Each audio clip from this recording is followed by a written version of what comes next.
Okay. Hi, everyone. This is Moses Ross. I'm president of the Multnomah Neighborhood Association. It is December 10th, Tuesday, December 10th, 2024. And we're about to have our December regular meeting, December 2024 regular meeting. Thank you all for being here. We have 1, 2, 3, 4, 5 people in person. And Will, how many do we have online? I can't see the. We have 12 online at this point, including you and Julie, which are also local. So we have 10 net, as I see it. Okay. When you say 10 net, oh, of course. Okay. And so real quickly, well, we can do that before the motion is done. I was going to do some credentialing, but we don't need to do it just yet. In the public Google folder is a copy of the agenda that is on the screen right now, and also the previous month's minutes. Are there any additions to, first off, the agenda? Do we have everything that we need to cover? Is there any additions or revisions to tonight's agenda? Hearing none. Upon review of the minutes from the last month's meeting, are there any revisions or updates to that, to those minutes? Well done, Julie. Julie's got it. You're finally getting that system down. That's fantastic. Okay, great. Looks like we have one more person in the waiting room here. There we go. Okay, so it is 7:05. We've gone through the review of the agenda. Real quickly, we've got a pretty busy evening this evening, but we should be able to get through everything relatively quickly. We're going to be doing welcoming the newly elected board members to the Neighborhood Association. We had our election last month. We'll be giving an update on the Little Free Library project.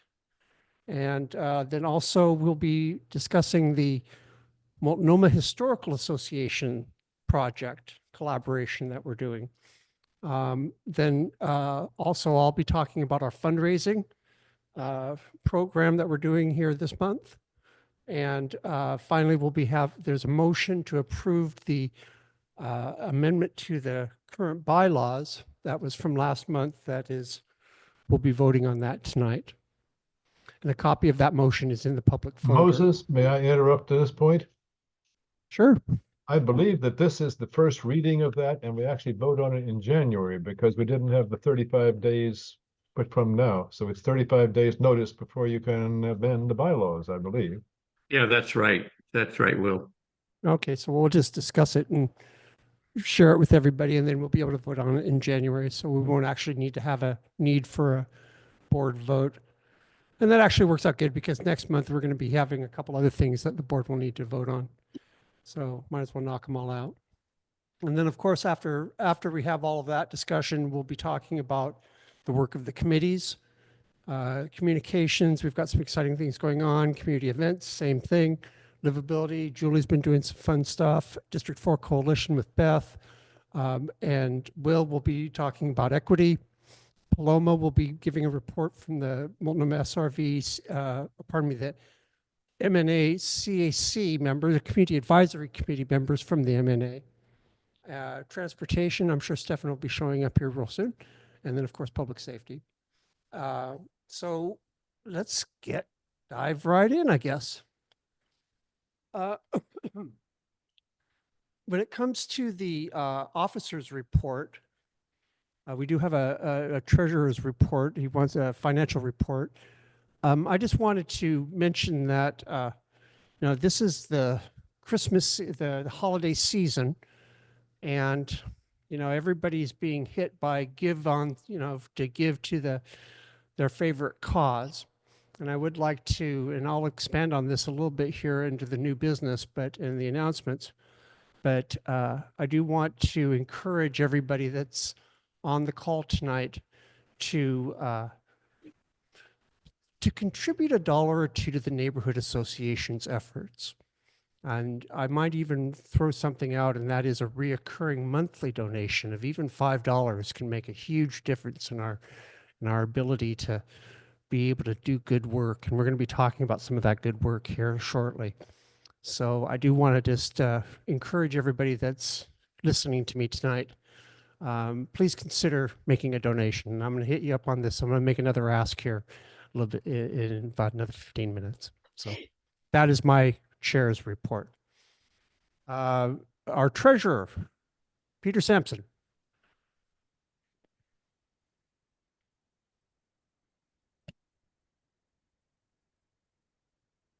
You're on mute, Peter. Thank you.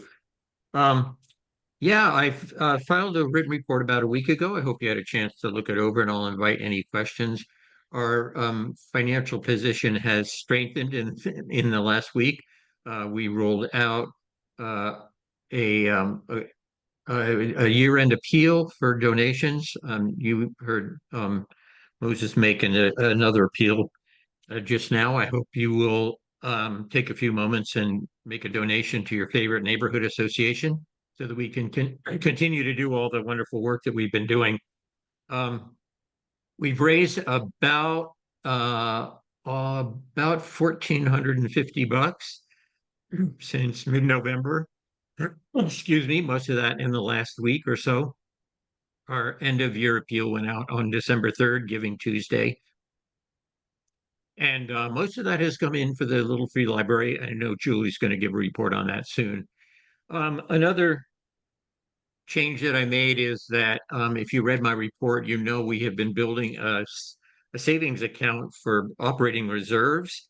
And the intention of that account is to have enough funds on hand so that when our annual overhead expenses start coming due, that we'll have the cash on hand. And in fact, I just renewed our postal mailbox fee, $200 for the next year. So our overhead expenses, which will come in somewhere between $1,400 and $1,500, we have the cash in the bank to pay those when those come due. Otherwise, I would say, any questions? Our financial position is good. We've got I about have a question. 12,000, about 12,000 in the bank right now. I And have about one. that 6,000 is available for general operating expenses. All the others are either donor restricted or board designated. So Camille, you had a question?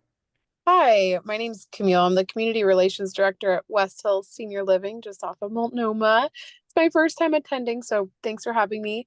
I'm excited to be here. I had a question in regards to the donations. Where do those funds go? You mentioned, I guess, a small project. Or what are some of the other plans that you have with the donation money? You're the on, other so that went to you. So the other projects that we have given line items in our budget to are the livability, which Julie will report on later. That's basically graffiti cleanup and trash cleanup. The Little Free Library I just described. Village Park is the development of a vacant lot at the corner of 36th and Troy. Corinne will be reporting on that later. And we've started planning for a refresh of our street mural this next summer at 36th and Canby.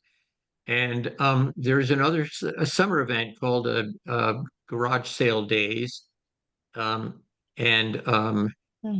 I think Pam will describe that later in the report. It's inactive right now because it happens in July. But those are the projects for which we have that we decided to track individually. And then there's a general operating account for that covers all the rest of our activity. Okay. I'm guessing all of those projects have individual expenses within them as well. Yeah, all our transactions get coded to those projects. Although the reporting that I do monthly is for the organization as a whole. Sure. Okay, Because thank you. I don't want Yeah. to be I can't be a full-time accountant. Sure, understandable.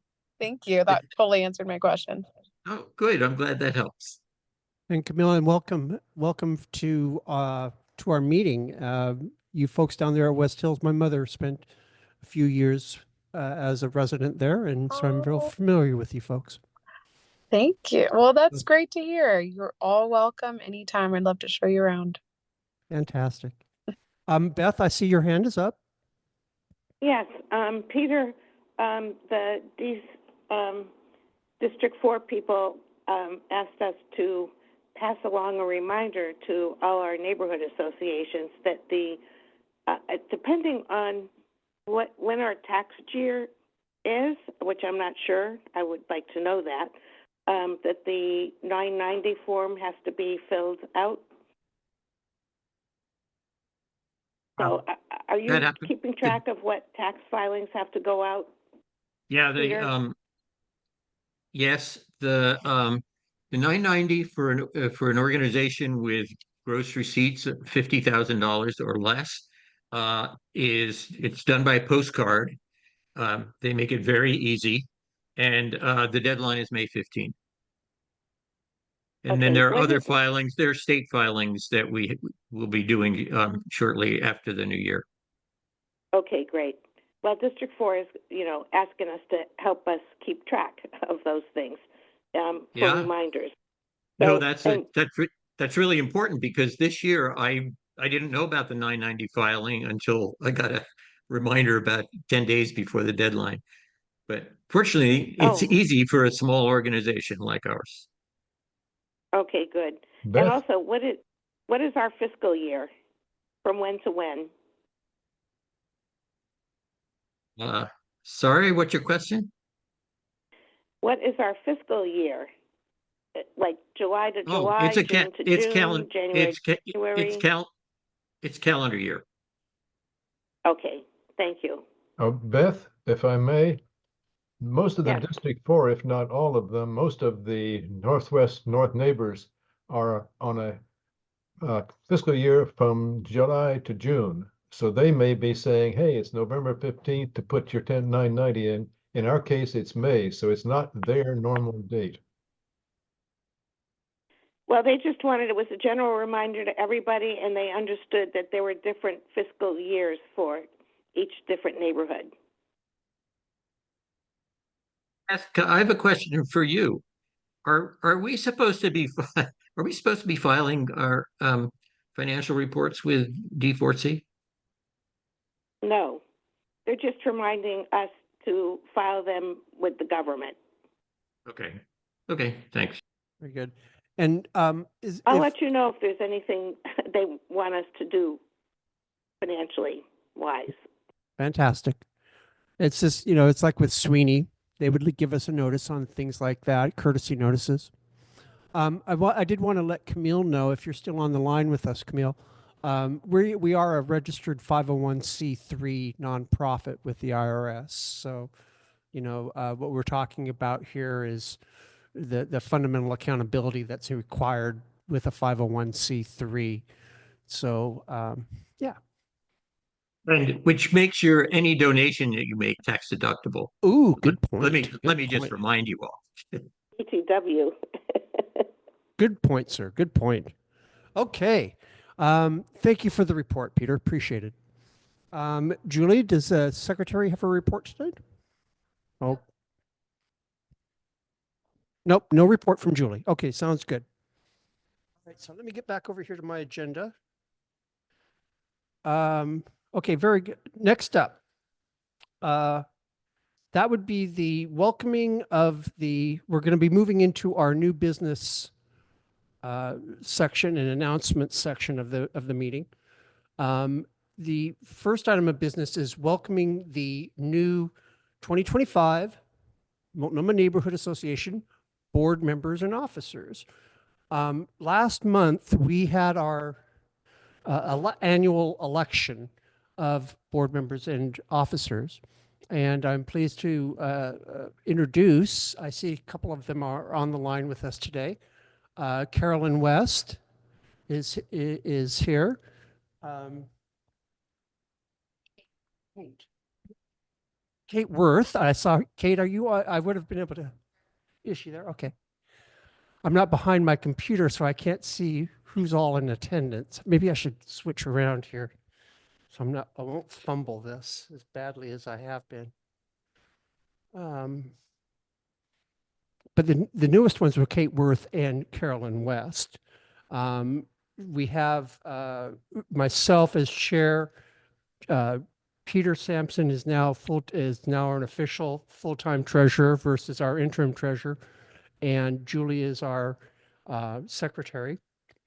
And then our board is quite full with Will and Carolyn and Kate and Corinne and Pam and Stefan and Diane. Oh yes, and Diane West. So we have a full board ready to rock and roll and take on the challenges of next year's neighborhood association work. So, and I'm just really proud of the team. We've got a lot coming up here over the next few months and in 2025. And one thing I will be doing here is last year we had started a tradition, if you will, of a board retreat. I would like to do that again this year in the month of February, and I'll be sending out to all the members of the board and to all the officers a formal invitation to that retreat. We might kind of try to do it a little bit differently this year as far as where we had it. We had it here at the Rivers Gate, but, and I do want to have it in person if at all possible, if only to build that sense of camaraderie between all of us and our common focus of taking care of the business of the neighborhood association. So we'll be talking more about that. We'll be sharing more about that with everyone in the month of January. So thank you for that. And thank you all for serving and helping out and being a part of this neighborhood association. It's greatly appreciated. Next up. Oh, I know what I did want to do, if I may. Carolyn and Kate, can I ask each of you to give me, to introduce yourself to everyone and to just say hello? Let's see, where are we at here? Kate, are you online? And Carolyn, are you both online? If you wouldn't mind coming on, one of you coming visual or at least speaking up, be really neat to introduce you to everybody. Hi, this is Kate. I'm here. Hi, Kate. Can you hear me? Okay, great. Hi. Yeah, I'm very excited to be a part of the neighborhood association. I've lived in the neighborhood several years now and just found out about this opportunity to be involved. So after living overseas for over a decade, I'm excited to get involved in a way that I hadn't been able to do for a really long time. And everybody that I've worked with so far has been fantastic. And I'm really looking forward to all the work we've got going on next year. That's cool. Thank you very much, Kate. And Carolyn? Hi, I'm Carolyn. I've lived in Portland since I was 15, which is a few years ago, and all over and in the village for 16 years. And I have not been on this board before. I tried Sweeney once, but yeah, that was too business for me. I couldn't cope. And I did go on the website and looked at things, but I'm not sure I know how to contact individual committee people yet. So I don't know if I've signed up for anything. Happy to help. Fantastic. Well, we will take you up on that, and I'll make sure to either send you an email or reach out to you and get you good information. So welcome to the team, both of you. Let's, I'm going to pass the mic on, go to the next topic, and that is the Little Free Library. I'm very excited about the work that Julie's been doing on this project. So I'm going to pass the baton here. Okay, certainly not me. But we are lucky enough to have Ed Querfold. Can you hear us? There you are. Hi. I can hear you. Can you hear me? You sound great. Okay, good. Um, I'm between computer setups right now and changing monitors and audio systems over, so I'm glad I'm in one piece here. Well, you're perfect. And I'd love for you to take a minute to tell us the origin story of the Little Free Library, please.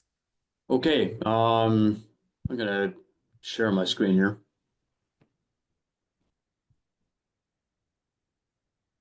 Okay, can I get somebody to?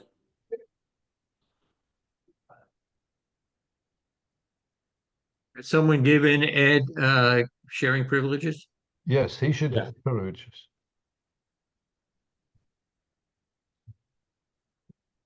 Not working. Okay, looks like I'm almost there. I usually use a Teams meeting, so I'm not too really familiar with Zoom. That must sound very strange. It's just different enough to make it slightly awkward, but not impossible. I'm more of a Teams than Zoom. No. You should have on the bottom of your screen a green share screen button. Yeah, it's asking me to make some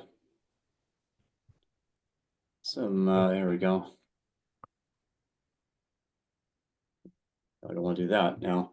I may not be able to share here. I'm not sure what's going on with my computer. Like I said, anyway, I will just give you the story, not to waste any more time here. So I have a really good friend named Cassie or Cassandra Cole who lived on 30th Street, not too far from the church there, just down the street.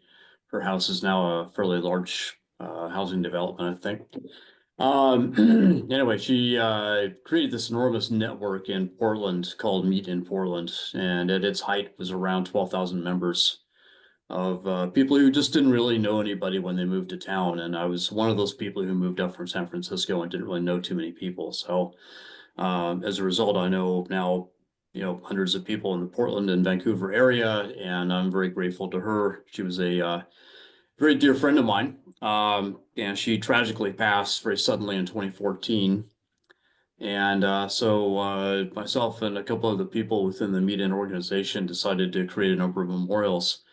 And we started, kind of putting our heads together. And she was British. She had an enormous library of around 5,000-6,000 books at home. Voracious reader, very well educated, very worldly, very interesting to talk to. And I thought, well, let's take the British telephone box motif and create a little library out of that. And so we put some inquiries around the neighborhood, and we talked to Michelle at Village Beads when that was still there, and she was extremely receptive to the project, and it seemed really ideal to put that in the rose garden there. So I worked for several months to create this thing, and then of course, as we know, a couple months ago, the whole thing was destroyed. I live in Cathedral Park. I am on the Facebook page for Multnomah Village, so I am kind of like tuning into that, and that's why I discovered that when I was actually in Colorado recently, and I saw that news. So I thought, well, okay, well that's it. And then I started thinking about it a bit more, and it's like, what would Cassie rather have us do? And she's like, get back on the horse and start writing again. So with Julie's support and others, we gathered the pieces, and looks like we're going to write again here. So I drew up some plans that are revised a bit. In terms of the visual look of the box, you'll not notice any differences at all. It will be a little bit taller. It'll accommodate a few more books. And if someone wants to take a baseball bat to it this time, they're going to be in for a bit of a rude shock. Because there is a metal frame inside this time, and with the idea of the panels on the outside being somewhat replaceable. So increasing durability, increasing utility, maintaining the same footprint, but also with hopefully the added support of people in the neighborhood there. Again, living in Cathedral Park with 2 young kids, very tough for me to get down there on the weekends and maintain it.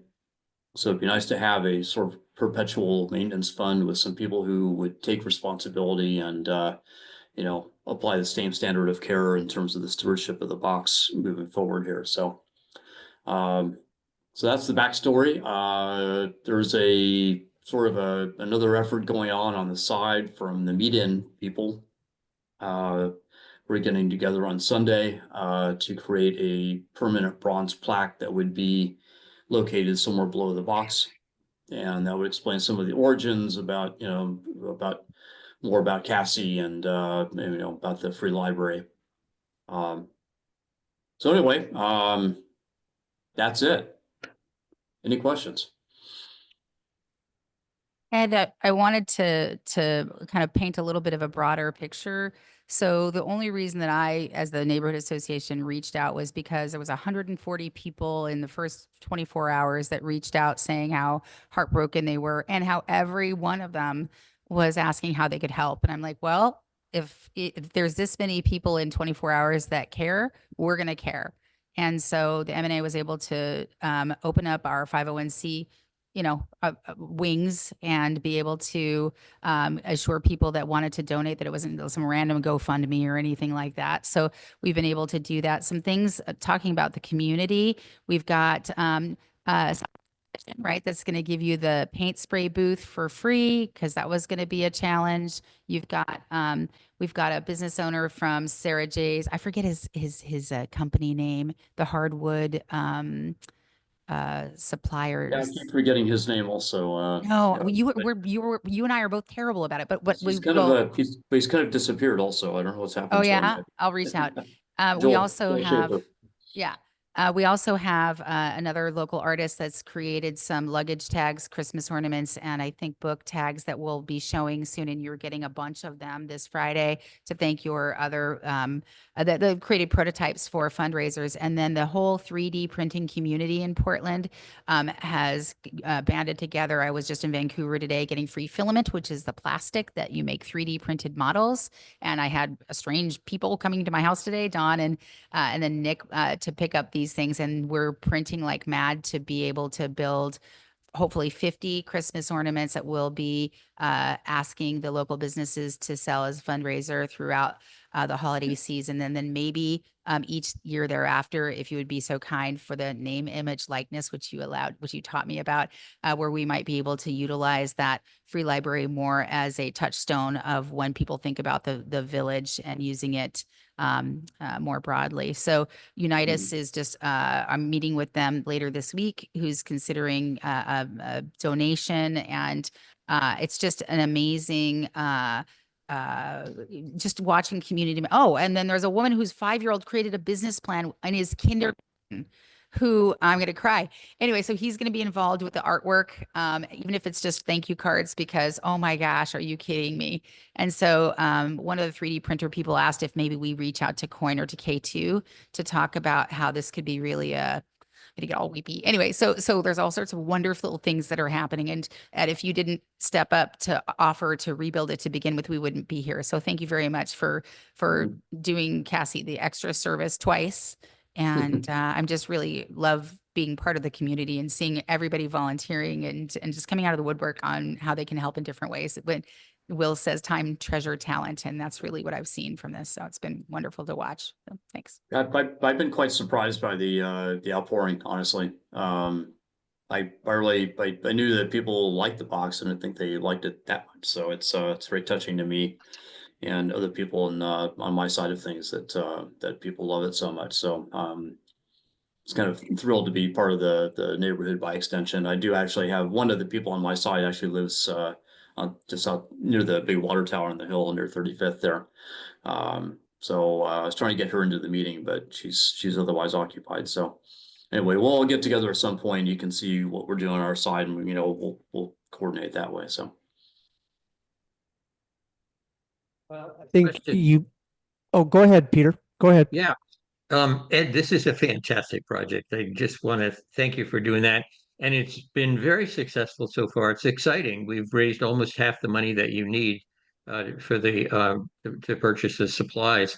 But Julie, I want to know if there's a way for us to reach those 140 people who were so enthusiastic about helping when this situation arose. I think so. I just learned who the administrator of the Multnomah Village page is. She's the wife of the guy who's helping me with a 3D printer because I'm making all new best friends. And I'll ask her the best way to individually. I went in a not a very professional way and went to the most passionate people that had paragraphs about how I could help because I didn't want them to feel alone. So I reached out to them, maybe like 20 people, if I could broadly up. And I'm going to work with Kate. But she and I have been crazy busy because I'd love for her insight on how to more properly communicate this very positive message to a broader audience than my, 20 Facebook people. So working on What it. was the channel through which we got those 140 comments? It was the Multnomah Village Facebook page that okay. had all of those. That was just one place. Yeah. Thanks. What's exciting about this is that it's a beautiful example of community participation and involvement.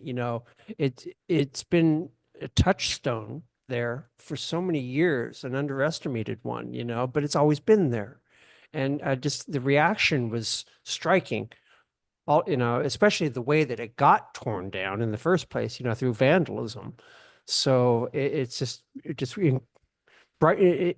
brightens my heart to see all of this happening, and so yeah, let's make this rock and roll. And Kate, thank you for your help in helping Julie get this communicated out to the general public. Please get together with me, both of you, when it comes to the media outreach. I bet you $1 we can get. I've established my media reporter network of late because of my recent activities. So let's take advantage of this. And I bet you $1 we could get a nice little, seasonal plug. Let's make everybody happy. Agreed. Right I on. think this is also an opportunity to make this a stronger thing. Again, in terms of an ongoing maintenance fund, we didn't have a plan going forward. I thought this thing had like a 4 or 5 year lifespan. We're going to simply walk away from it and that'd be the end of it, right?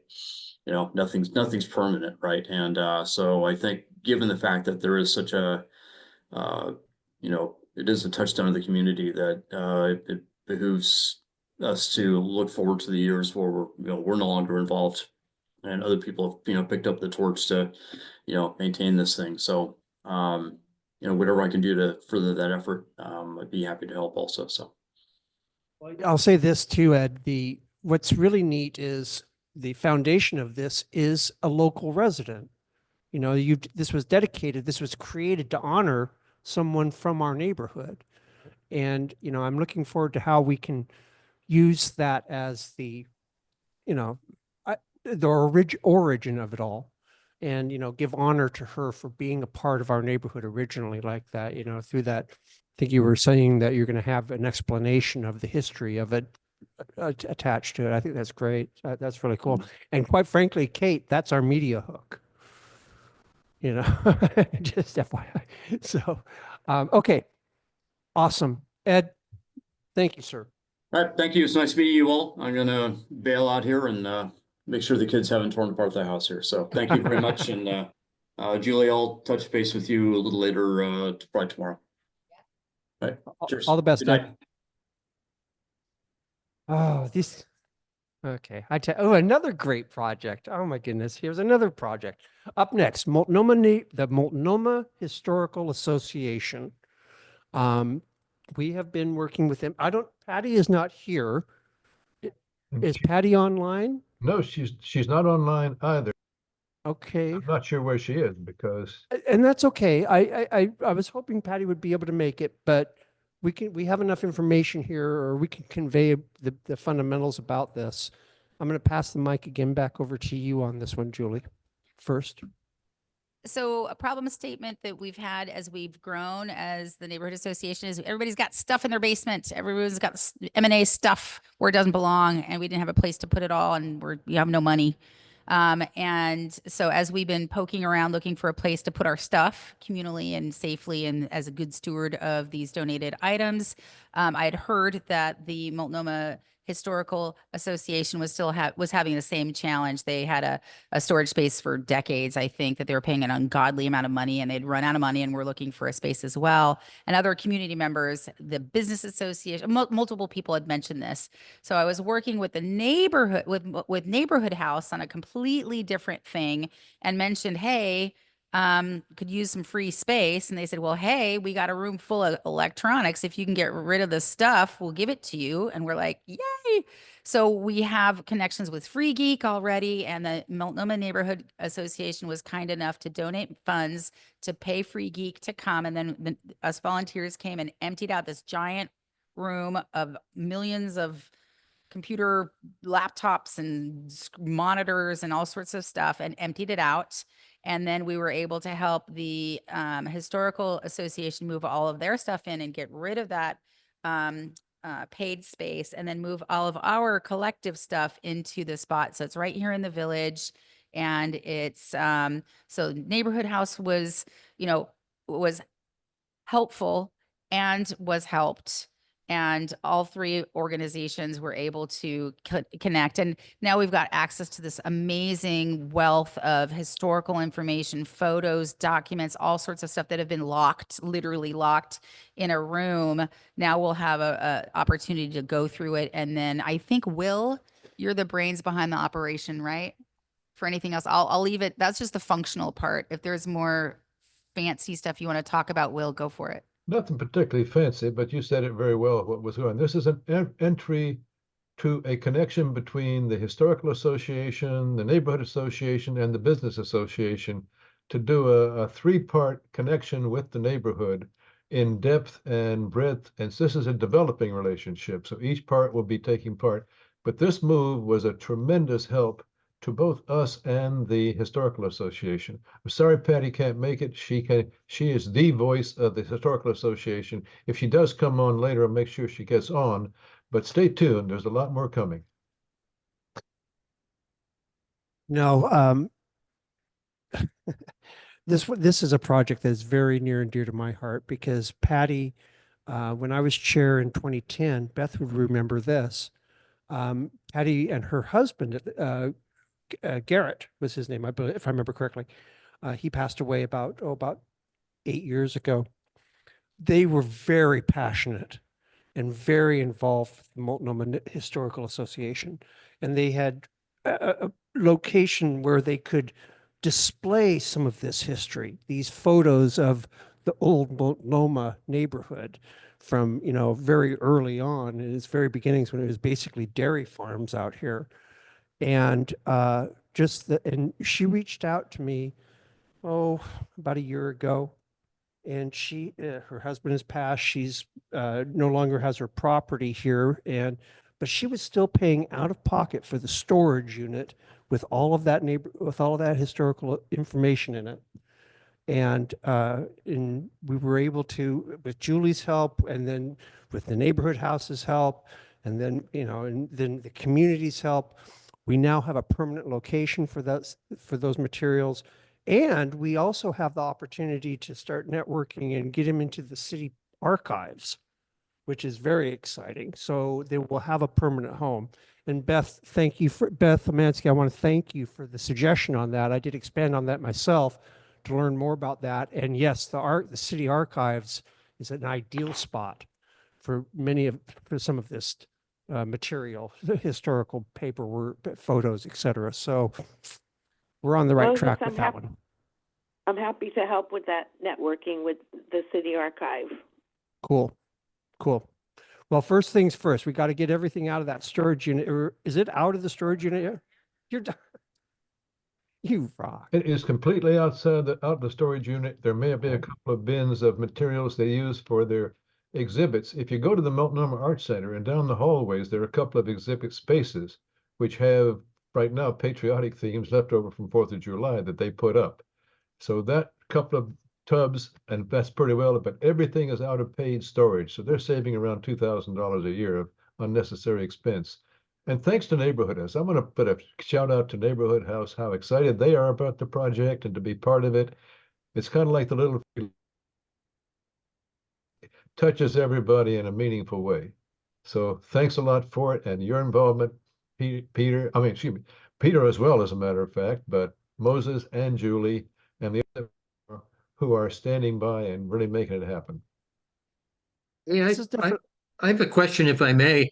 Will, you touched on it, but is it safe to assume that we will have some kind of controlled, obviously, access to these resources? Because I know you and I are both huge fans of Multnomah history, and I think these are treasures in it now that we have, and I just want to make sure that we can take advantage of those too. Well, we're talking with the people with Patty and stuff. We haven't sat down and talked about that part of it yet, so that's up to be done.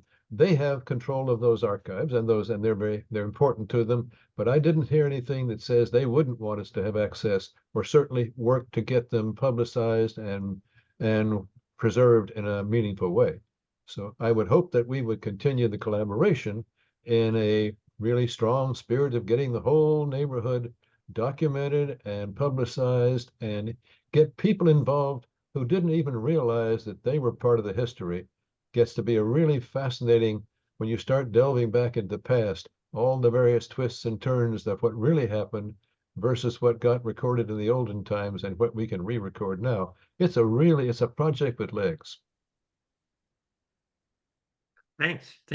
And you know, and this project and the project that we talked about earlier about the free library, these are just two examples of what the potential of the neighborhood association can truly be, as far as how we can make a difference within our community, how we can involve the community in our work, and how we can make this neighborhood of ours that we live in that little slice of heaven that we know it is, and be it the best slice of heaven that we can make it. And so I'm going to segue from that into another fundraising pitch. This is Christmas time and it's the holiday season. And I do want to just mention that, you know, those two examples are being done with minimal monies. And just imagine what we could do if we had a stronger financial base. We could do a lot of good in the neighborhood. And the key to all of this, in my view, is that to make this sustainable.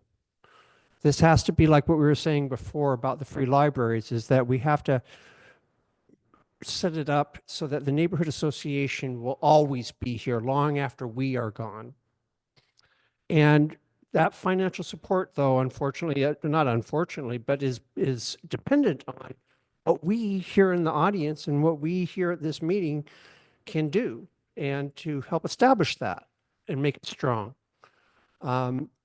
So I do want to encourage, once again, everybody that's listening here, that's at the meeting tonight, if you can give a $5 a month donation to the neighborhood, minimum $5, we'll use it smart, we'll use it wisely, and we'll use it to better this neighborhood.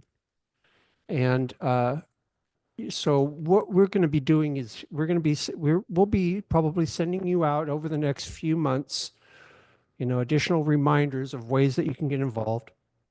We have set it up now on Venmo. We can do it like the kids do. We can do it on Venmo. We can do it on PayPal. We're a certified 501c3, so we've got a checking account, and we have we've got all the the traditional means to be able to accept donations. And then, of course, because of the fact that we are a 501c3, this is a donation you're able to make, and you're able to write this off. You know, so we are just as a 501c3. That's why we made this transition. So, yeah. This is Julie. I'd like to also ask that people ask for things. I don't think that enough of our membership or our neighbors ask for things enough. You want us to, raise bees for honey in Gabriel Park, shared garden, tell us. You want a bike fixing station near Grand Central, tell us. Tell us the things that would make this neighborhood and Southwest Portland delightful. You want to help fix Barber? Tell us some ideas on how we can put, again, people's time, treasure, and talent together. Tell us the things that you want, and that, we only know what we know, and we're only doing projects that we can think of. So please tell us and challenge us and ask for money. Amen. We're going to be announcing some different projects that are coming up at the beginning of the year. Julie alluded to one, setting up a beehive in Gabriel Park, off of Gabriel Park. I'm very excited about that one because a friend of mine reached out to me on that one. And this is a nonprofit organization. They're working with the Oregon State University's which? Apiary? And that's what, like the technical term for bee people? Apiary. Apiary? Wow. Apiary. Okay, you learn something new every day. So that's another project we've got coming up. So once again, check your emails. You'll see an email from me, and we'll make it real convenient, and that you can set up a monthly contribution to the neighborhood association, and your tax accountant will also thank you because they'll be able to write it off as well for you. So thank you, and we'll be in touch with you on that. And it'll either be coming from myself or Peter or from the both of us. Next up, bylaws. I made a mistake. I thought we were going to be voting on the bylaws tonight, but because of the requirement in our bylaws that we have 35 days of advance notice for any kind of a revision to the bylaws, amendments to the bylaws, we're at day 30 at the moment.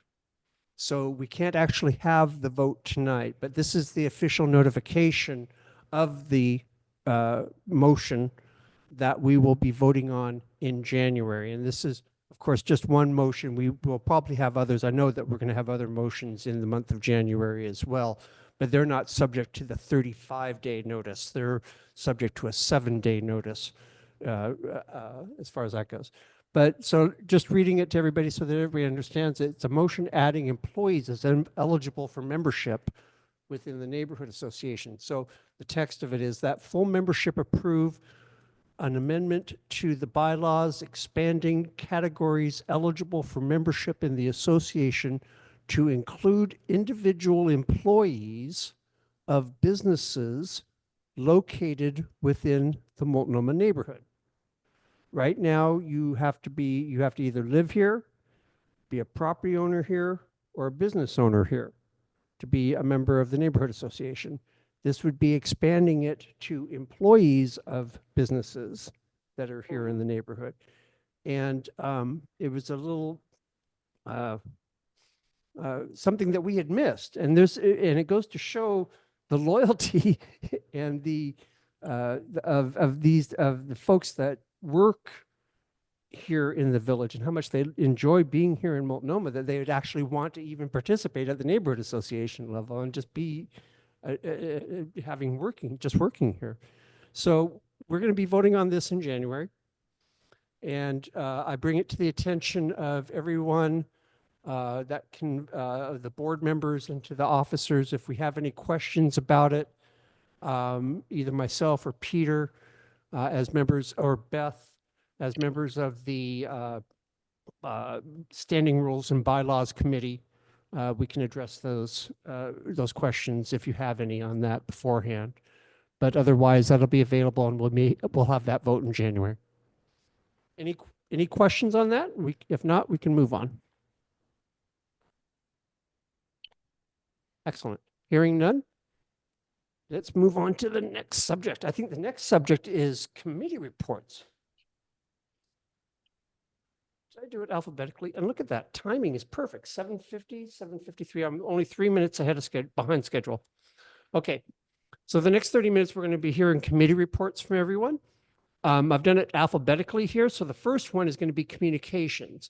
Now that's Will is the chair of our communications committee. So Will, I'll pass the baton to you. Okay, well, basically, communications has a report in the meeting materials, so take a look at that. But what we've been doing is we are focusing on coordinating our communications. Kate Worth comes in with a wealth of social media experience, and so she has volunteered to help us get Facebook coordinated with Instagram, coordinated with our webpage, et cetera, et cetera.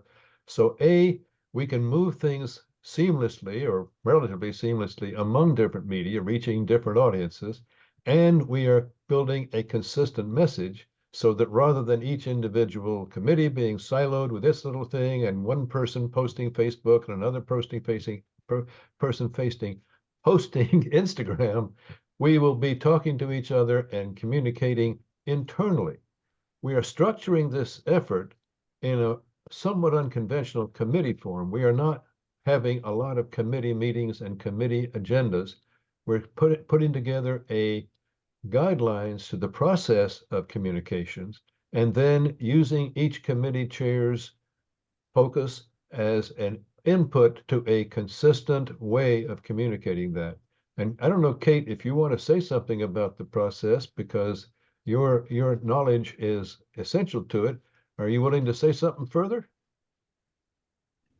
I know we just talked about this on Friday at our meeting, and I haven't had the chance to delve into it too deeply.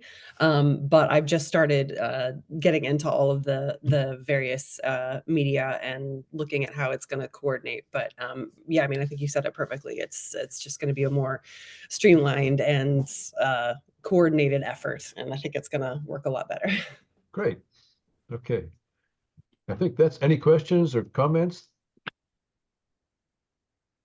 Okay, let's move on to the next committee then.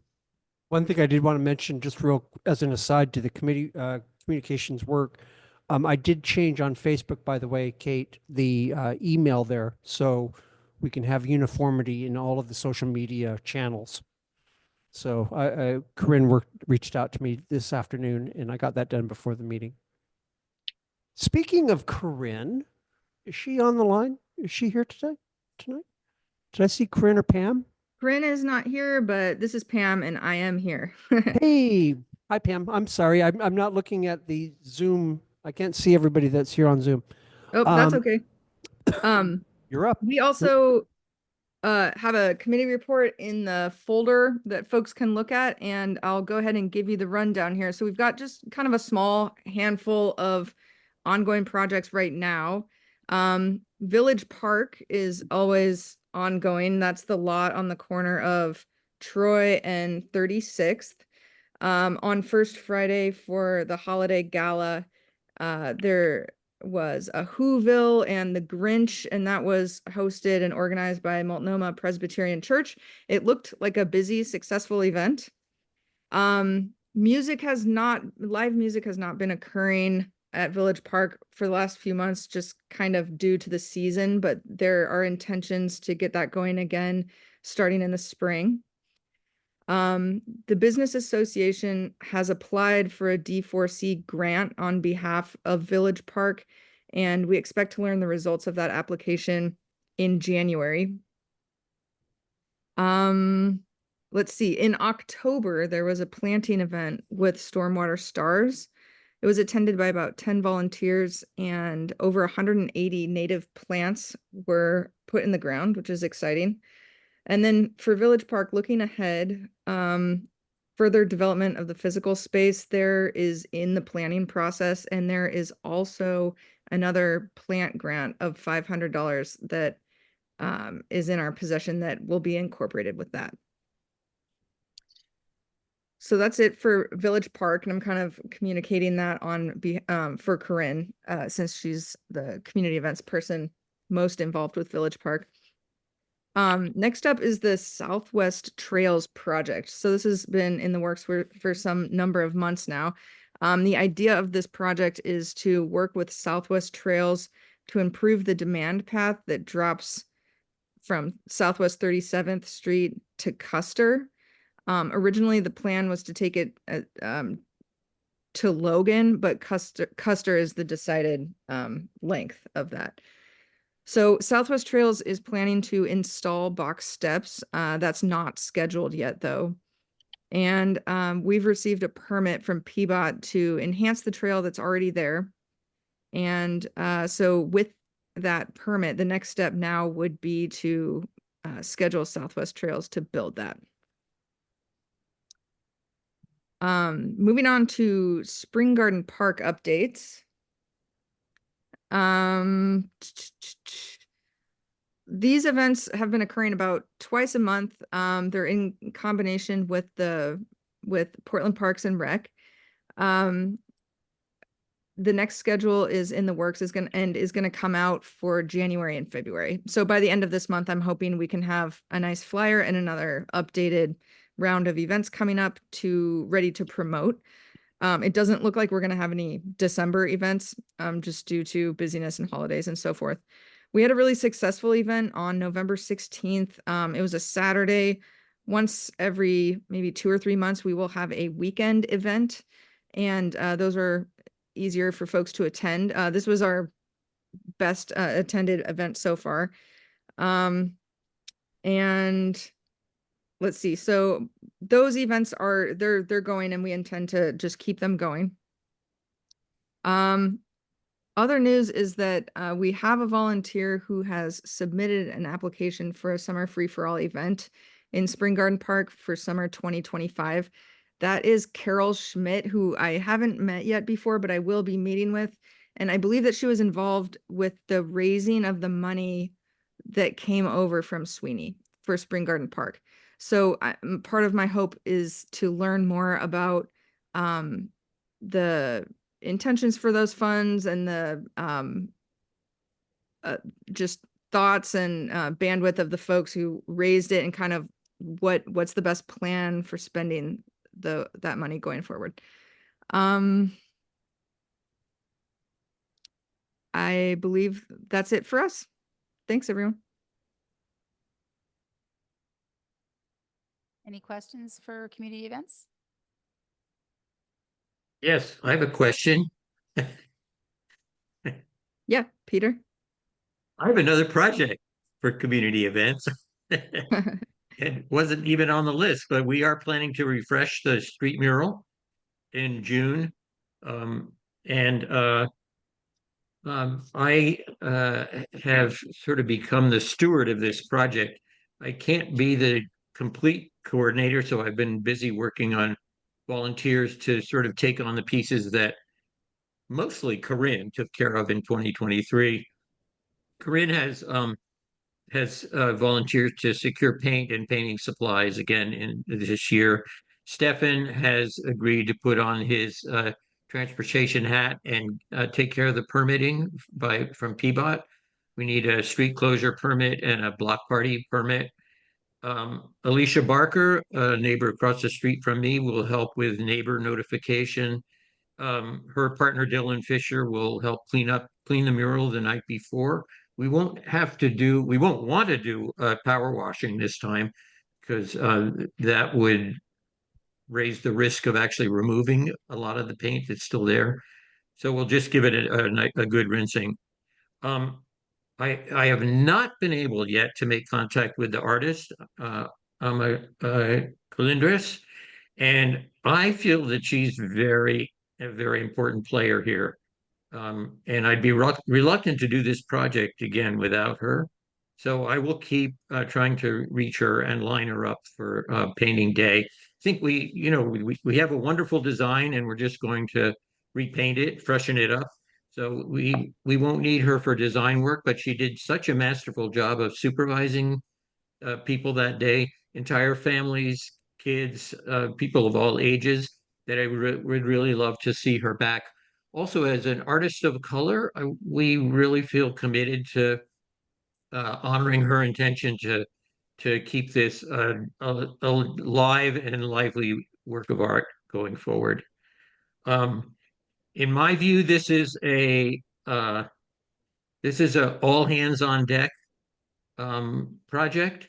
So please, board members and any other members listening, pencil in Saturday, June 21st on your calendars, and put on your grubbies and come on over and help us repaint this wonderful iconic piece of neighborhood art.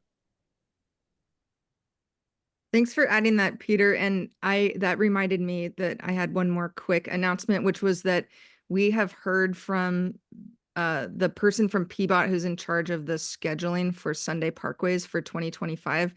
And they're looking at coming to the same route in our neighborhood, but earlier this season. So they're looking at a date in May 18th, which is not finalized, but it looks like they're getting closer to maybe choosing that date.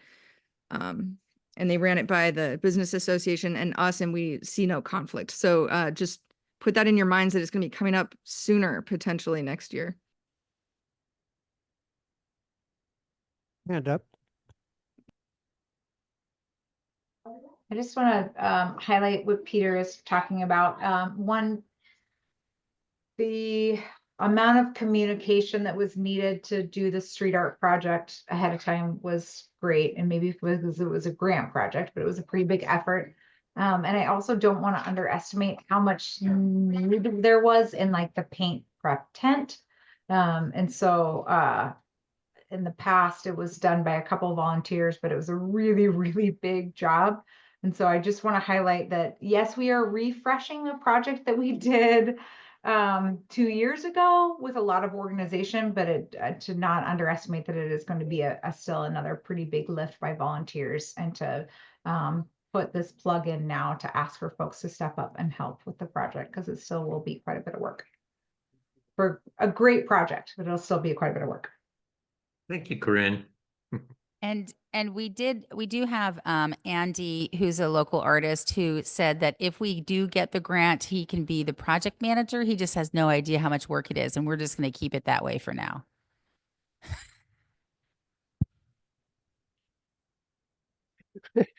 Take the volunteers as we can get them.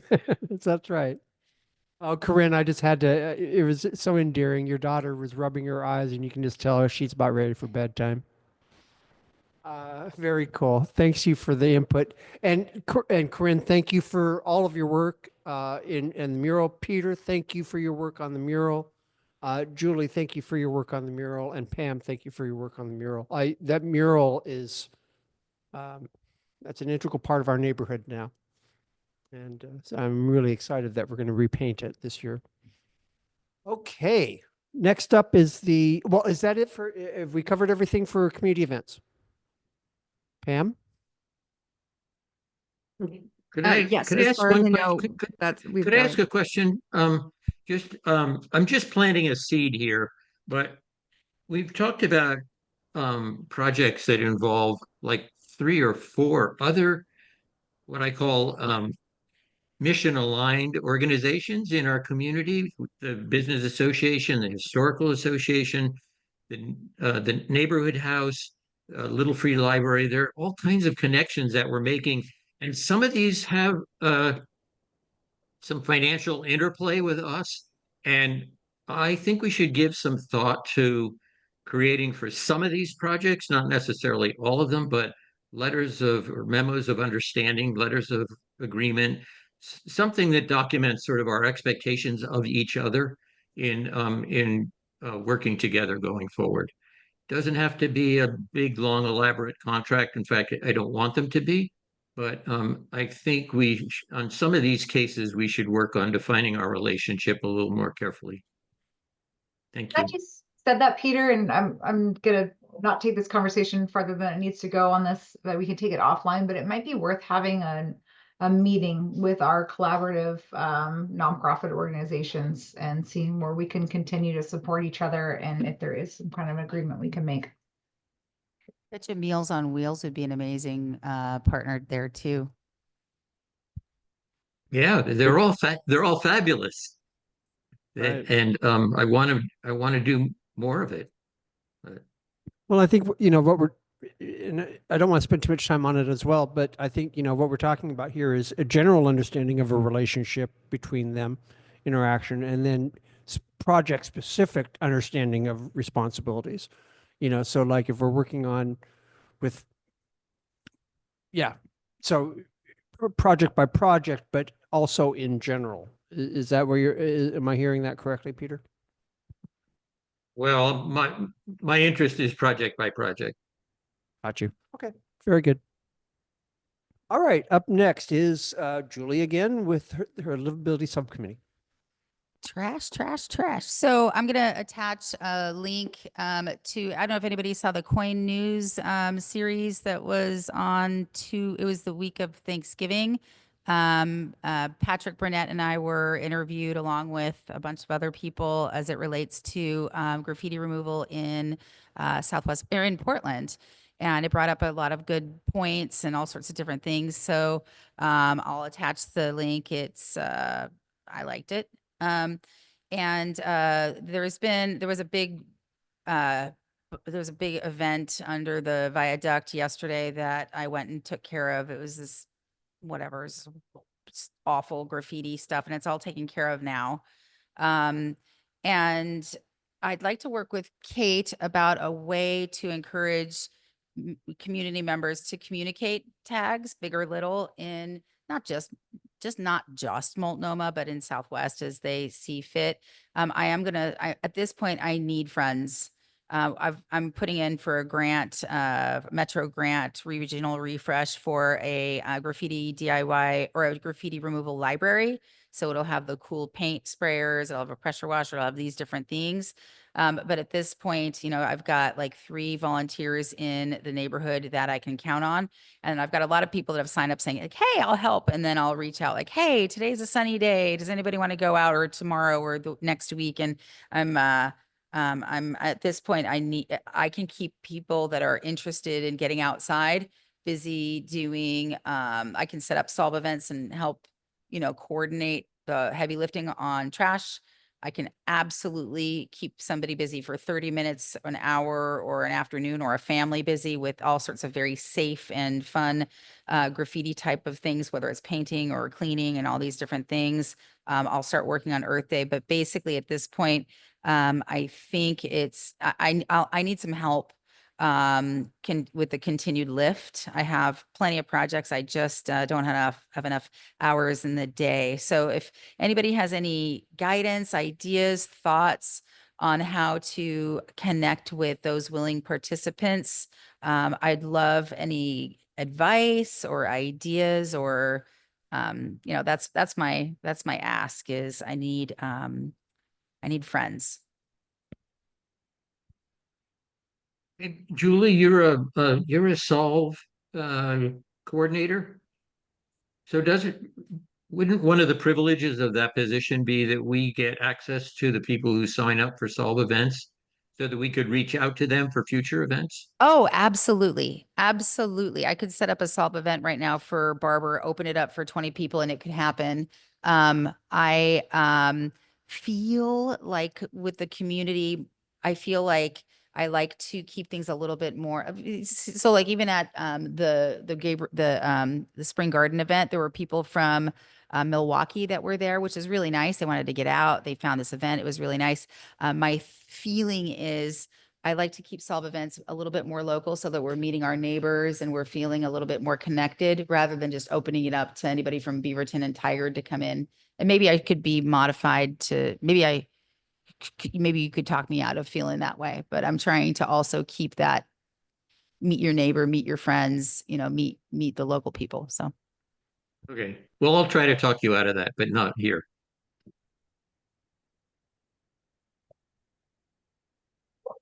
Well, I will say this, keeping it going, running with that approach has increased our volunteer base, and that's been very helpful.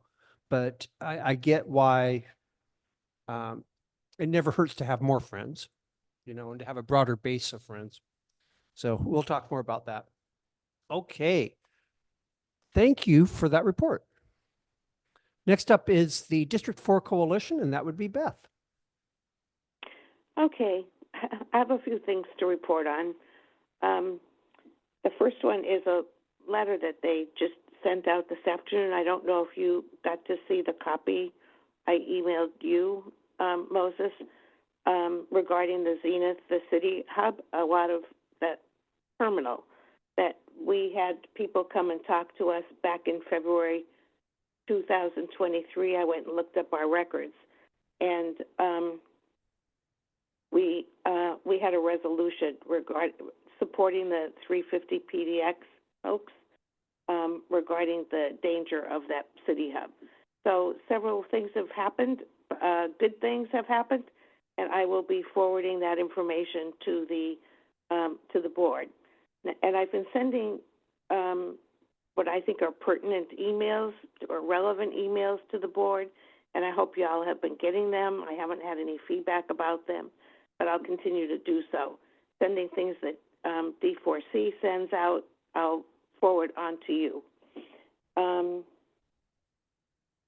I have been, in general, I would say that Northwest is still in transition over to D4C, and so they have kind of 1 foot in Northwest and 1 foot in D4C.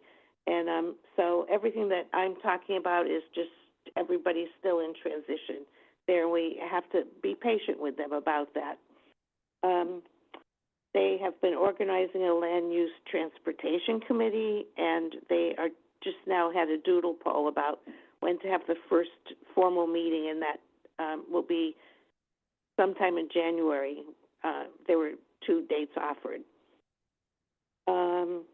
Let's see, next, the emails.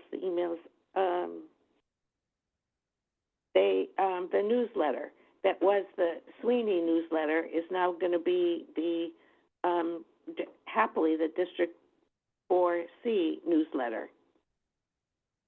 And I would like to have, this is 32 neighborhood associations that this is going to be going out to in District 4.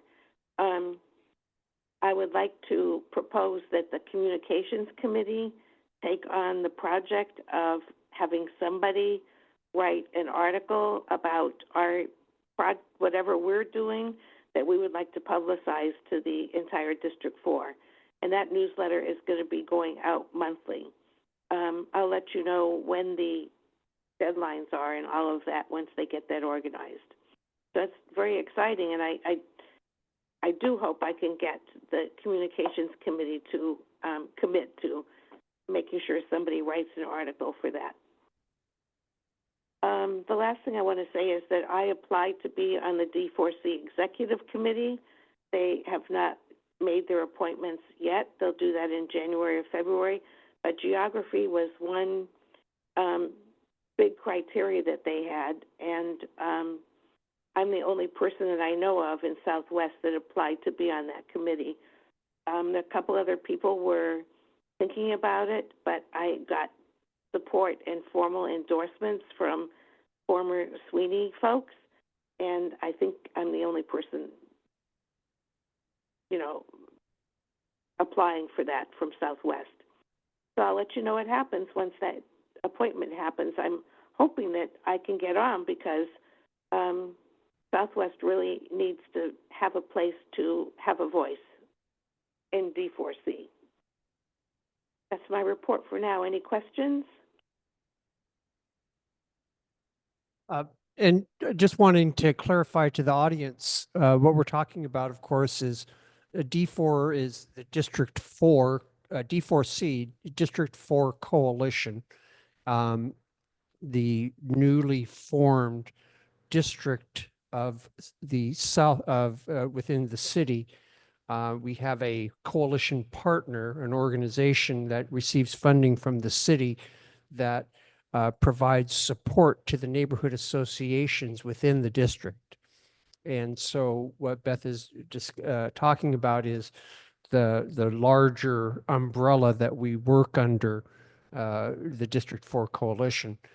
This is different than or similar to what had previously been called Southwest Neighborhood, Sweeney, that we had worked under their umbrella as they were our district coalition partner for 2 decades plus until about 5 years ago. And shenanigans occurred. We haven't had that support, but now with this new switch to districts, the coalition partner is going to be sponsoring or district sponsor of all the neighborhoods associations within District 4, the newly defined District 4, which is 33 neighborhoods on the west side of the 34. I'm sorry, you 32 interrupted, Beth? neighborhood. 32, pardon me, not 33. Neighborhoods that are on the west side of the river, Selwood and the Eastmoreland neighborhoods. So, yeah, so that's what that's about. And so Beth's work on that is basically to make sure that we are participating and to act as our liaison so that we can get advice and get input and also financial support if needed on projects from the coalition itself, from the larger coalition. So awesome. Also, we hope to have more engagement with, I'm sorry to say this, Moses, but with the new city council members in District 4. I wish it would be Show up. you. I can assure you I would have showed up, but we'll find out how they Would do. have, and like I said, I wish it was you, but we do have 3 others, and they are hopefully going to be in close working relationship with District 4. Darlene Urban Garrett, the executive director of District 4, the paid staff member, the main paid staff member, has reached out to those 3 and invited them to meetings. So we'll see what happens with that, and I'll keep you all posted. One thing I do know is even regardless of whether they show up at district coalition meetings, all 3 of them will be showing up at our meeting here and speaking at our meeting over the next 6 months. I've already got that ball rolling, so they'll at least be able to get the neighborhood association. We'll be able to they'll be able to introduce themselves to us, and we'll Great. be able to start developing a relationship with them so that we can have that direct interaction with the city. So good stuff. Beth, I want to really wish you well in your bid for that position. I remember a few months ago, Pat Burnett saying how important it is for us to have a strong voice in that organization. And I'm confident that if you got that position, we would have a strong voice. Thank you for saying that.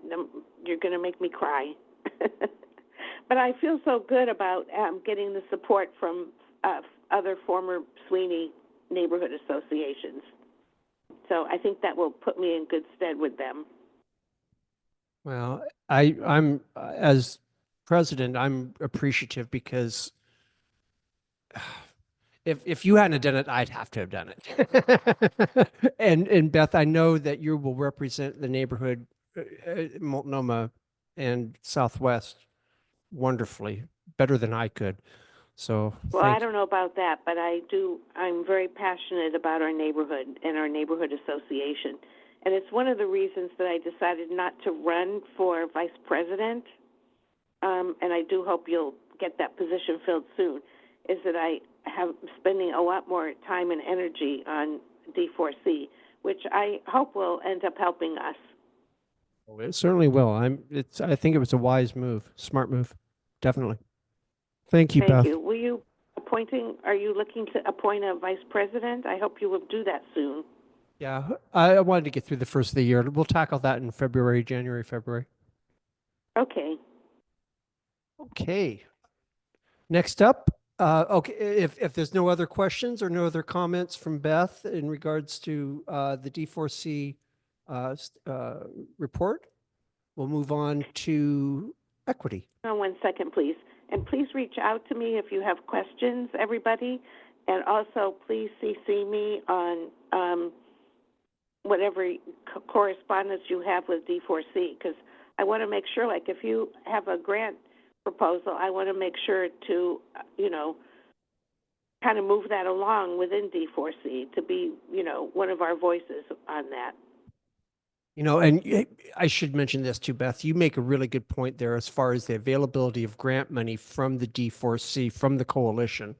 There is a potential there as that's a potential resource, income resource for us, for some of our projects. And so don't forget that that's another option for us.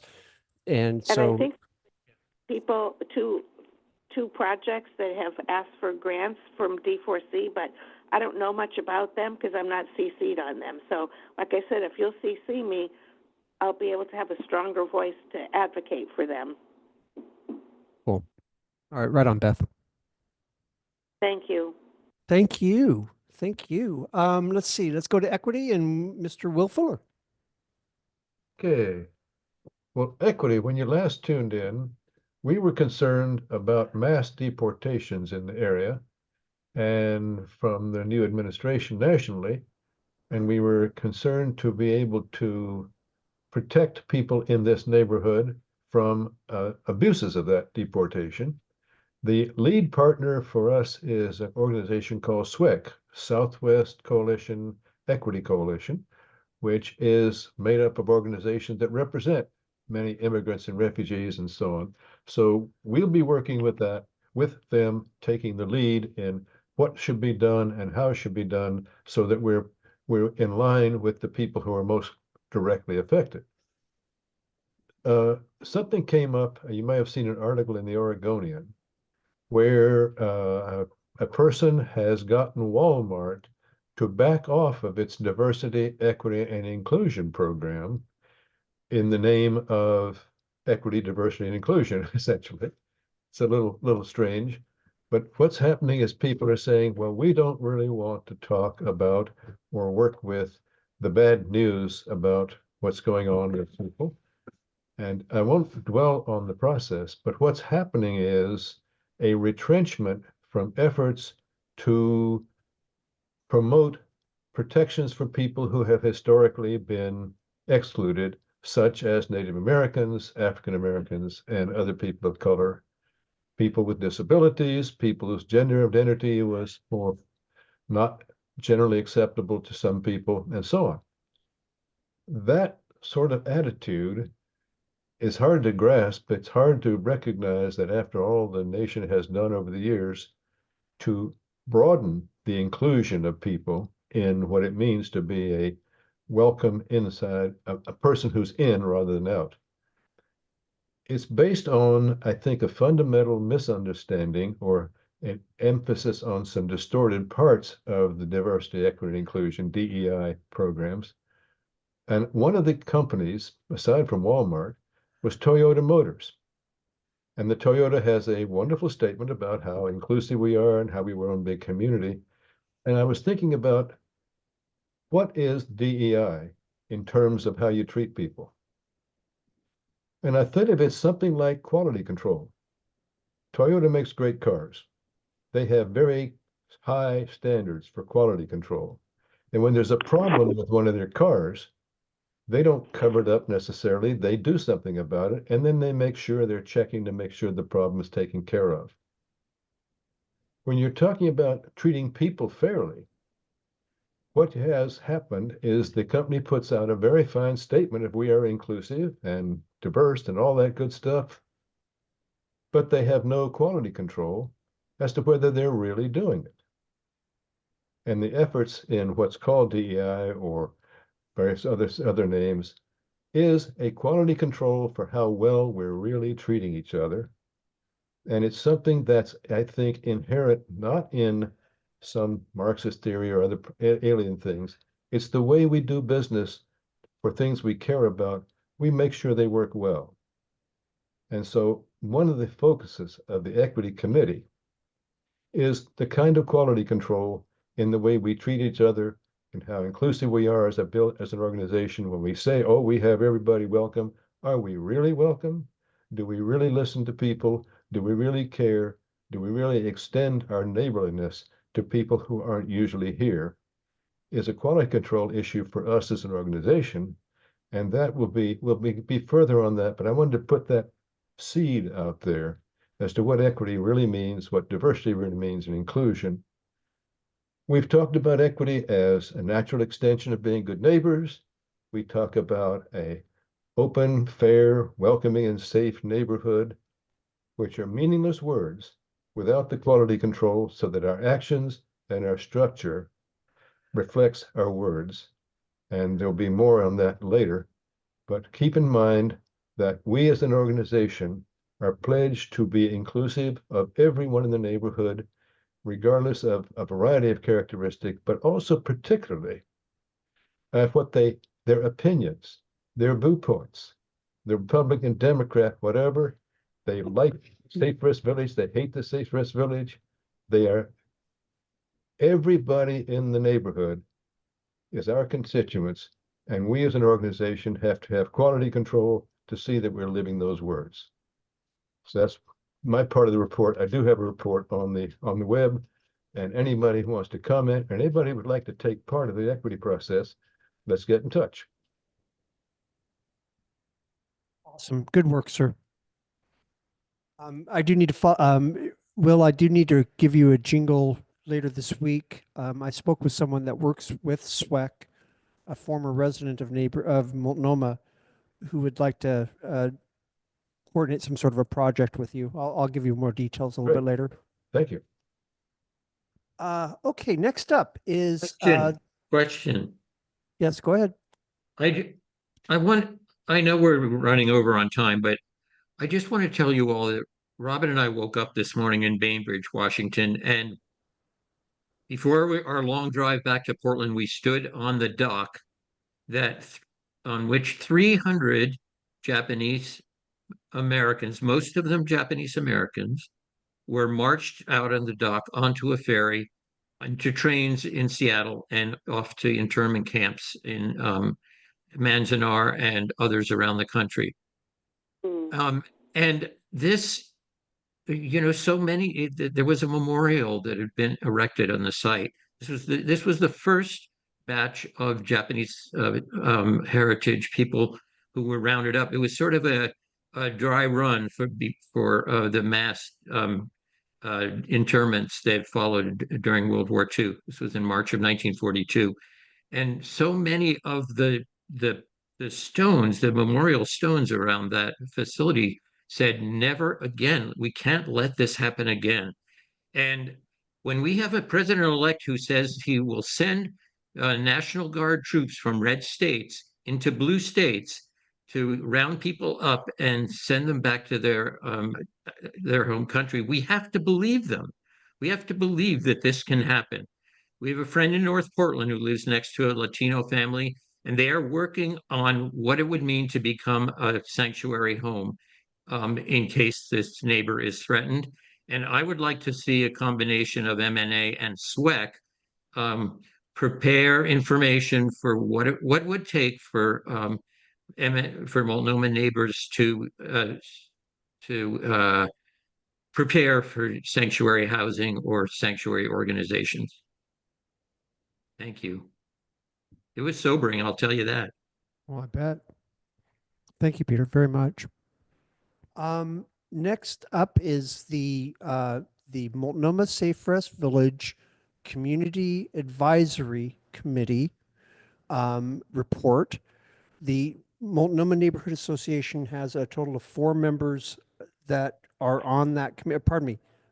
Yes, 4 members that are on that committee that interface with the other stakeholders, with the county, the city, the service provider at the neighborhood, at the Safe Rest Village, and with the West Hills Christian School representatives to mitigate and to work on issues that come up from the new facility.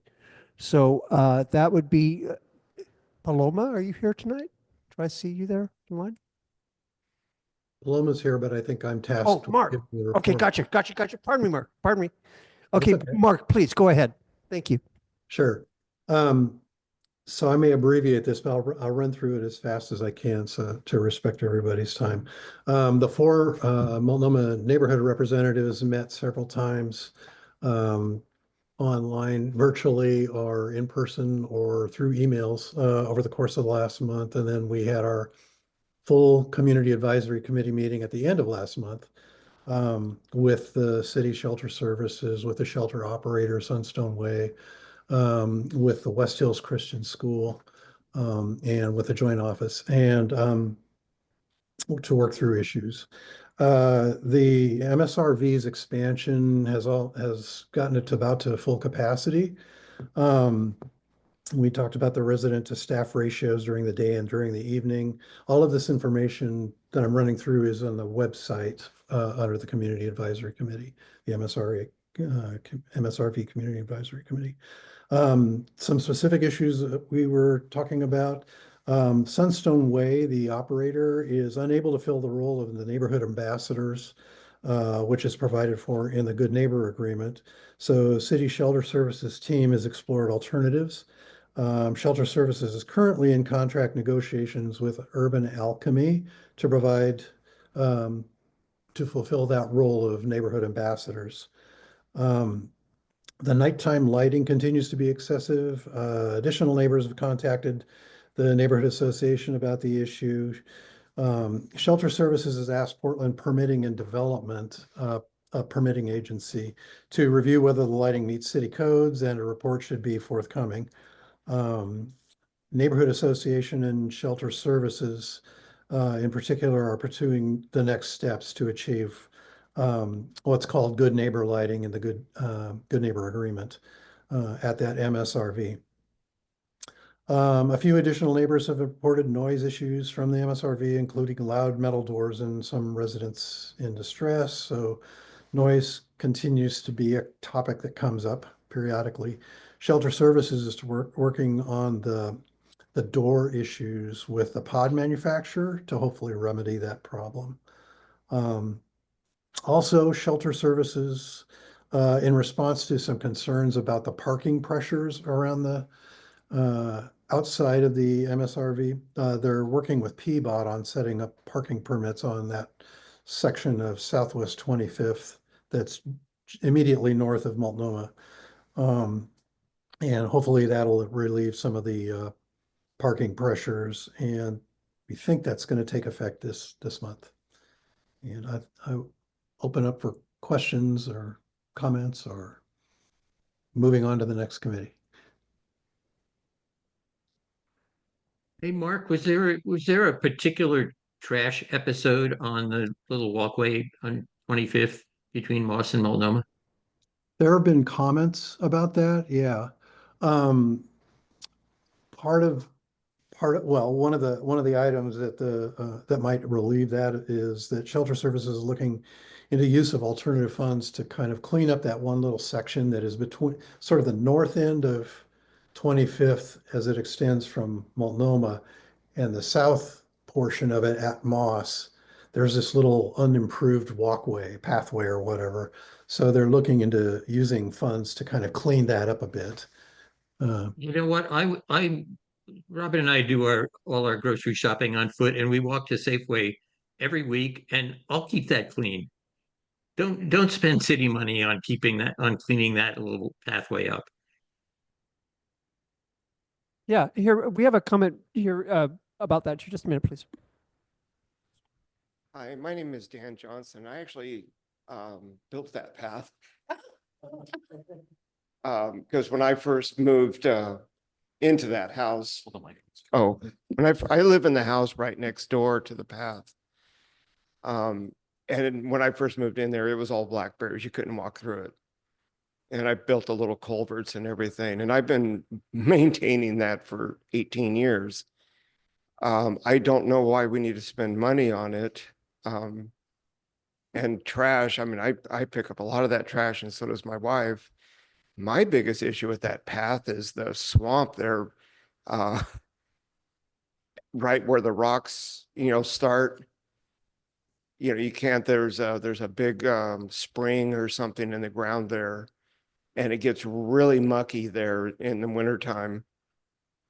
That would be my biggest concern about that path. I mean, I'm getting pretty old, and it's hard for me to maintain that, but I've been doing it for a long time now. That's why I came to this meeting. I was curious, what was the plan with that? Can we add it? It honestly was something that the city had proposed during the last committee meeting. It wasn't anything that we had brought up. So we can take this feedback back to them. Our next meeting is the 17th, I believe, a week from today. Yeah, I think that, people feel like. I'm sorry. No, if there's a feeling that if any maintenance can be taken care of without city involvement, and that maybe there's more of a concern about is there proper drainage or something? Yeah, Uh, it's the big swamp that's the biggest issue there, because people, the road there has a big lake in the wintertime. I've gravelled it before, my neighbors gravelled it before, the city's gravelled it, I've gravelled it again. It just keeps sinking.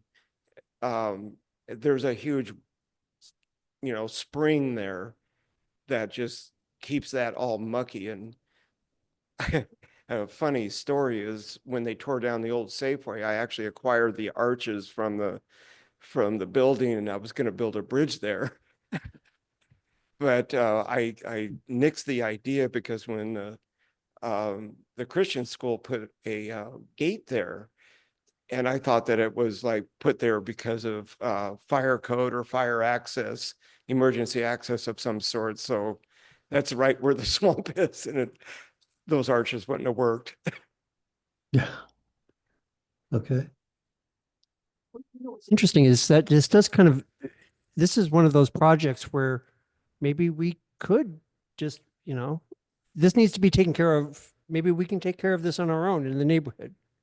Maybe this might be another one of these projects that we try to set up.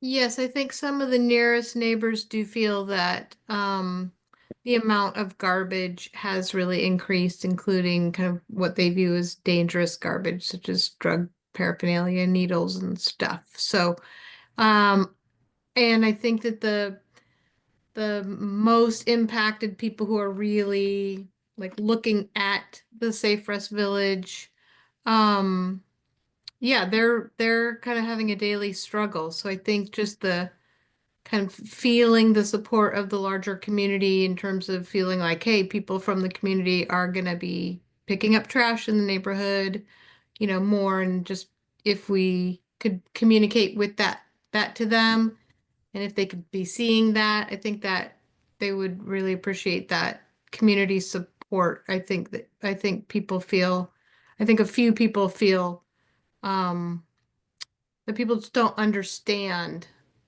the kind of ongoing impact that they're kind of suffering through. Dan, did you feel that, are you seeing an increase in trash or those problems, those kind of residual problems on that area? Neighbors have reported that. Yeah. Well, I have had a lot of trash when there was campers on 25th. So and I've had, I'd call 311 and then they would come out, and then sometimes they would be there for months. Sometimes they'd be there for a couple of days. It took a while, but they would leave a tremendous amount of trash, some of it kind of nasty. But as far as from the gravel part of the road on 25th up to Moss, I've seen very little trash. Mostly it's just candy wrappers, and I used to have a guy that would drop a beer bottle there every night, and and so I used to go pick those up pretty regularly, but he's moved on. But no, I personally haven't seen needles. I haven't seen really an increase in trash. It just seems like windblown trash to me for the most part. One thing I've noticed too is that, okay, so there's on 25th going up to Moss, that area, but then there's that little more shaded area, a little bit right where where they would park. And I imagine that, I bet you that's kind of where some of that undesirable trash may have been. It's not as visible as it would be as you go up to Moss. It's not, perhaps, I'm just wondering. Yeah, what I've seen has mostly been right at the end of the blacktop. That's usually where the campers usually camp. Every once in a while, I'll get somebody up under that pine tree that you're talking about.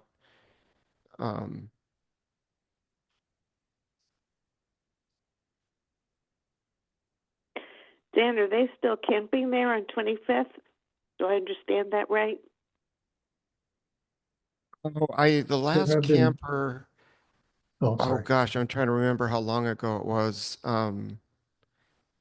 Probably maybe a month, but they come in, they're there for 2 or 3 days. Sometimes you don't see any evidence of people, and other times you see a lot of very strange activity. That's super, super helpful. I really appreciate hearing all of that. I wanted to add that one of the things that's kind of come out of the advisory committee that's happening is my understanding is that 25th, that's a little stretch. It was like no parking, thinking that would solve it, but then there's this open space where sometimes people park.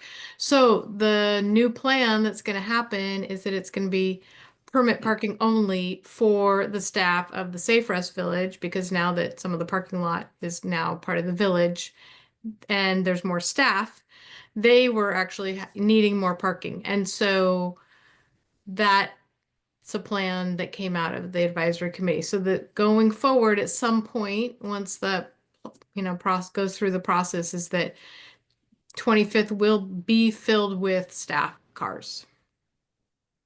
I have a comment on that if I can. Because, I've lived here a long time, and I have my shop is I drive down I drive down 25th from Multnomah to get into my shop and my parking. That whole parking area there is mine, and I drive through that every day. And I've seen it through all the years. And back before the Safe Rest Village, CenturyLink and Quest and Bell before that, all their employees parked there, and it was just there was no problems whatsoever. And then when the camping issue started, a lot of my immediate neighbors and obviously others, called 311, reported it, and then they would start moving them out. But it seems like the solution to prohibit parking then makes that whole street unusable to anybody. And then if you turn it into permit only parking, then it only makes it usable to certain people. Why can't we just say no overnight parking?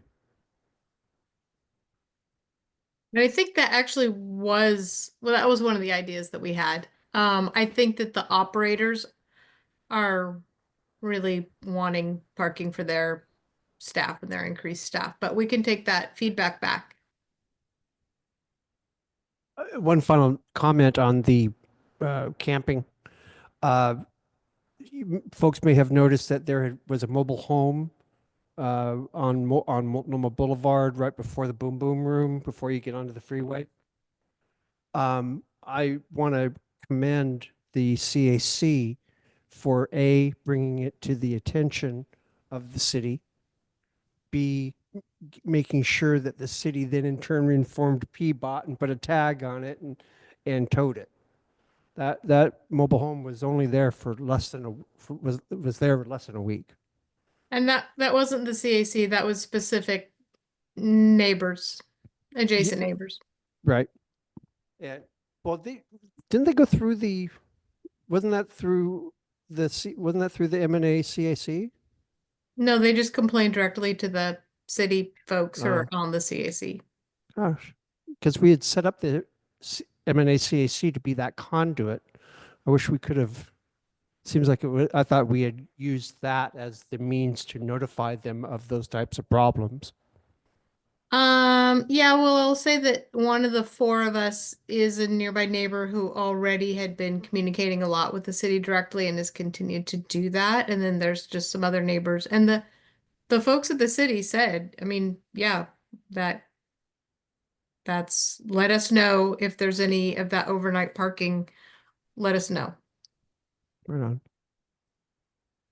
I'd like Do to just any of say, the- oh, go ahead, Beth. I'm sorry. Do any of the staff members carpool? I mean, that might be one solution for them. I don't know, Beth. That's a good question. They don't live in the same neighborhoods. They're not, carpooling isn't really practical. Also, some of that staff works all night. So they need a place to park. I was just gonna say anecdotally, I do have to say that as the trash cleaner upper, it's been just a breath of fresh air in the last year now, not having, the unhoused gentleman under the underpass, and then the changes to Fred Meyer, and then the changes to, I live near the 5 underpass at 26 where the new underpass is. And these are areas that have been historically for the 15 years it's been worse since the pandemic, right? But camping areas. And it's just been absolutely a breath of fresh air for those areas to be clean and empty for months and months and months on end. And I know that it's, one way or the other attributed to the pain and suffering and the investment that we were given the opportunity to have with the Safe Rest Village. And so I know that it's been a challenge, and I do see other areas that are breathing of, breath of fresh air because of it. So there's, there is a little bit of light in all of this, and I appreciate that.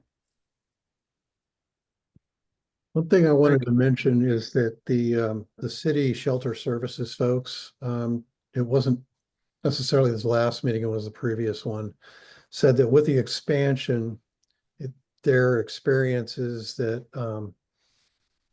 expansions of Safe Rest Villages or that type of community bring along with them others that believe that they're going to gain access to those communities, or there's some advantage to being near them.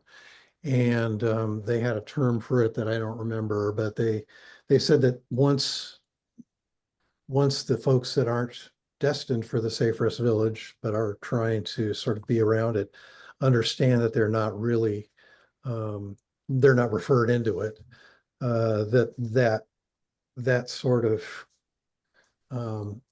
dissipates them. And they're anticipating that because the Safe Rest Village is at full capacity, that you should see that falling off, some of those problems falling off. Any other comments or questions for our for Mark? Excellent.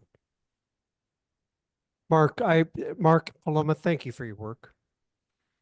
Appreciate your help very much.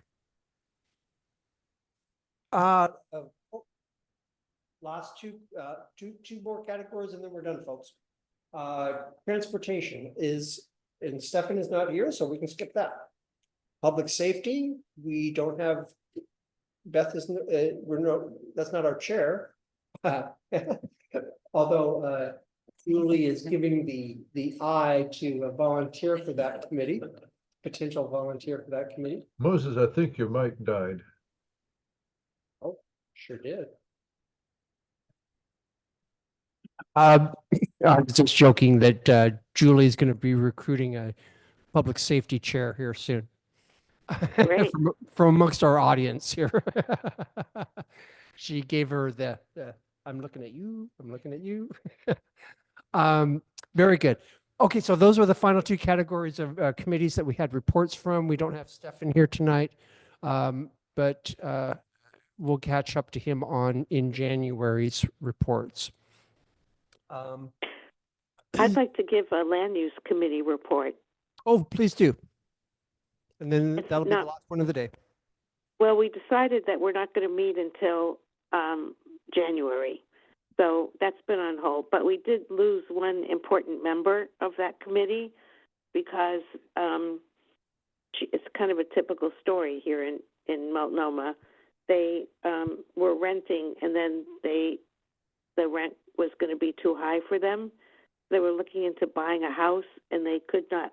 They had a $500,000 bank loan, and they could not find a house that was $500,000 or less. So they moved to Northeast. One good thing that came out of that is that she emailed me to tell me that being part of our neighborhood association taught her the importance of neighborhood associations, and she will become active in hers in Northeast. We'll find out what neighborhood she ends up in, and I'll make introductions to their chair, if you wish. Great. I'll email her and tell her that. Yeah, absolutely. Moses, I have a land use question for Beth, please. Okay, go ahead. Beth, this is Peter, and I visit the M&A mailbox often, hoping that I'll find a check someday. But I occasionally get land use notices from the city, and how would you like me to direct them to you? You can send them to me, but I get land use notices from them as well. So you may okay. just want to you may want to just take that address, inform the city you don't want to receive those notices at that address anymore. As long as you're getting them, that's great. Thank you. I am signed up for them. Wonderful. No, And that's really anyway, good. That's really good to hear that we can, Peter. Yeah, it's been quiet the last few months in our neighborhood, so I have not been forwarded any information to the board. Excellent. Okay. All right. Well, I'm glad we got that resolved. Okay. January, agenda items for the January meeting, and then we will, I'll take a motion to adjourn. We'll be having a vote on the bylaws amendment motion. There will be a proposal that will be shared with us from the CAC, from the M&A CAC, Community Advisory Committee, in regards to a project that they are working on. I'll be sharing that with the board and the membership here in a week or two. They don't have to have it to us until a week before our meeting. So I don't want to tease it out right now, but I want to be able to present it in full when it's ready. Let's see, what else do we have? Is there any other thoughts on items for the January meeting that I may have missed here? I have a question. Sure, sure. I don't know if you've been following the chat, and I don't know if Ken Zeidman is still on this call, but he was asking about the free speech lawsuit. And I think it's the first time that's come up to M&A. It may be more of a business association issue, but is that something we should be aware of? Makes sense that we are aware of it at least, and we can at least share it with our membership. Let me know more about it, and we can talk about it offline and maybe put it as an agenda item. I guess we should talk to Ken. He's the one who raised the question. Okay. Okay. Yeah, I didn't know if the neighborhood association was part of the suit or when they named it or not. It was just the business association and a few businesses that testified. No kind deed goes unpunished, right? So, good deed, yes, it is the saying. So I just wondering if that was something that they approached you too. I did not hear of it personally. Oh, okay. Okay. All right. Well, then it's a moot point for the neighborhood. That's good then. association, I Okay. guess. Very good. Well, we will be having our January meeting, the second Tuesday of the month of January, which is January 14th. And I look forward to seeing everyone then. And in the meantime, watch for our emails, watch for our notices, and especially watch for the email that contains the link that you can make a tax-deductible donation to the Multnomah Neighborhood Association from. So all the best to everybody, and happy holidays. Happy holidays. I hope it's filled with lots of joy and family and friends and neighborhood good cheer. All right. All the best, everybody. Thank you for being here tonight. We'll see you in January. Night.